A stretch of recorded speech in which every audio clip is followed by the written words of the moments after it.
So it's time for us to speculate now, finally. Why is Trump destroying the entire federal government? It's not even looking at programs that might be wasteful, it's everything, even safety. When you start firing FAA workers, and now you've had a rash of plane crashes, there's something wrong.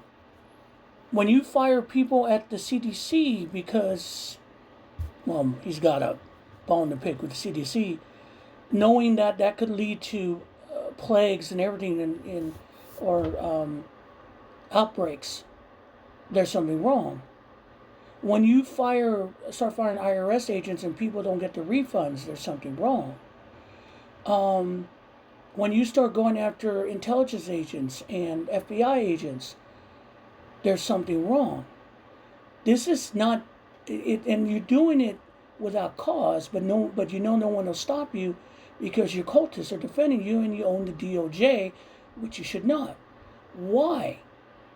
Because it's not making sense. There is no logical sense, and don't give me this bullshit about looking for government waste and spending. That's Congress's issue, not some unelected munchkin from South Africa. And it took me a while, but what kind of clicked it into place for me were two things. One, Trump's edict or whatever, edict to the Department of Justice under Pam Bondi, the Florida woman, now Attorney General, to seek out and destroy all so-called, basically what it says, Christian persecution, which it doesn't exist. But to me, that's basically creating your own inquisition. Why would you do that? Other than trying to appease the evangelicals.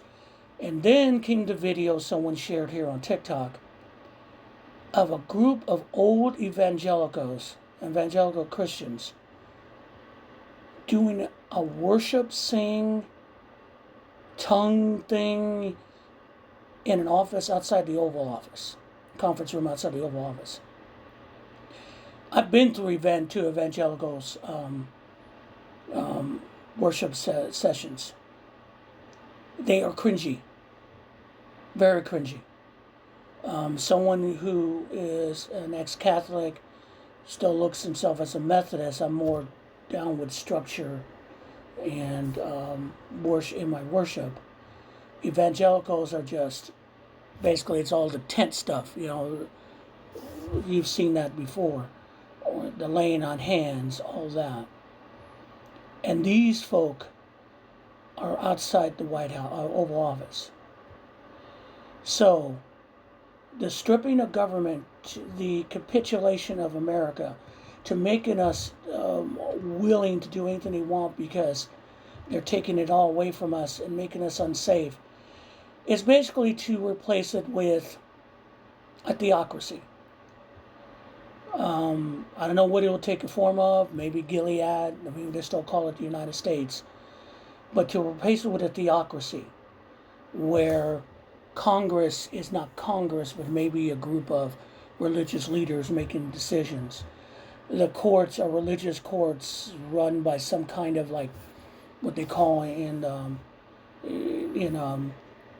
Iran Ayatollahs, or some kind of high religious figures, to disperse justice, a religious police like they have in the Taliban to make sure women and everyone capitulate to what their version of the Bible and Christianity is.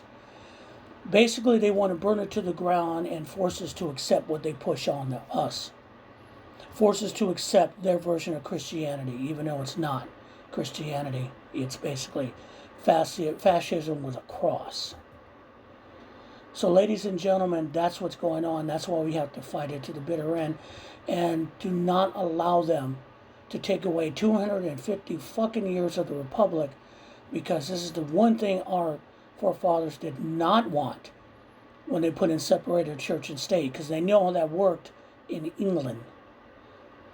It's time for us to still get louder and louder and make them know that we're not buying into this bullshit and that we are going to fight every inch of the way.